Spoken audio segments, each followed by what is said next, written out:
I joined the Army on 9th of October 1942 at Fort Osborne Barracks in Manitoba.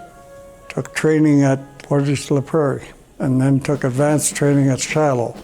And I got posted down to Debert, Nova Scotia. All of a sudden they said, "You're going overseas." And they rounded up a bunch of us and down at night and put us on board the Ile de France, a big French luxury boat. 6 days, rough seas, blackout all the way, and we never seen daylight till we got to England. And we ended up at Greenock, Scotland. Posted down to a hotel. We're right by the seashore. The Germans used to come over and the flyers used to shell the heck out of the building once in a while. But that's the only action. We seen guard duty watching for Germans coming ashore. And then a Royal Winnipeg Rifle officer came down to visit us at the hotel and asked for volunteers. And I think that's the last time I ever volunteered.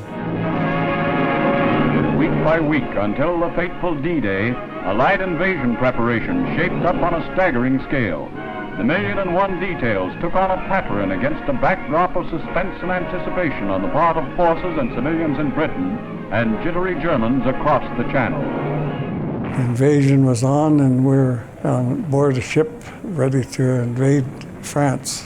The morning of June the 6th, very rough.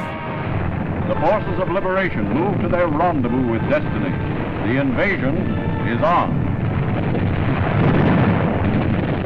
We're going down the channel, and a great big mine come floating, missed us by about, let's say, a quarter of a mile, and you could see the spikes that were sticking out of it, and I was thinking, boy, if that ever touched us, we'd be blown up.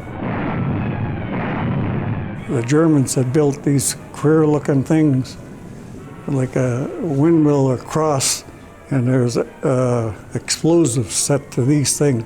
And they didn't show up until the tide would come in and close over. The Germans were hoping that they'd run into these things and they'd blow our ships up. I didn't go ashore with the first bunch. The first group were about 20 miles off the French coast, and we're watching. They put nets down, get the soldiers into the smaller boats. They were so rough, some of them were dropping in the sea, and I think some of them were so nervous. They just let go of the rope and they got crushed between the two ships, the small little landing boat and the boat they're on. Quite a few got hurt. And it was early in the morning. Some of these soldiers carried phosphorus grenades, and they were getting hit, and they were floating in the water. They were already dead, some of them. They'd be on fire. The phosphorus never went out. Very strange looking. Scary. But the amazing thing, I think, the first time I ever seen it, was the Bren gun carriers that were floating. They had flotation equipment, came ashore, and then they dropped that and go into action. Once they landed, we come with the bigger ships, and most of the action was over. They had prisoners already, and some of our fellows went out in deep water. I was lucky I was able to get off with hardly getting wet at all.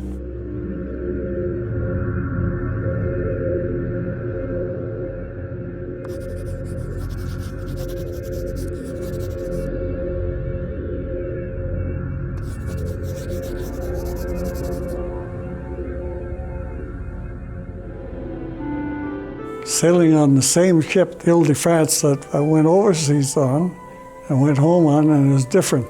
A lot of daylight and singing and yelling and happy as could be, and it took just a few days.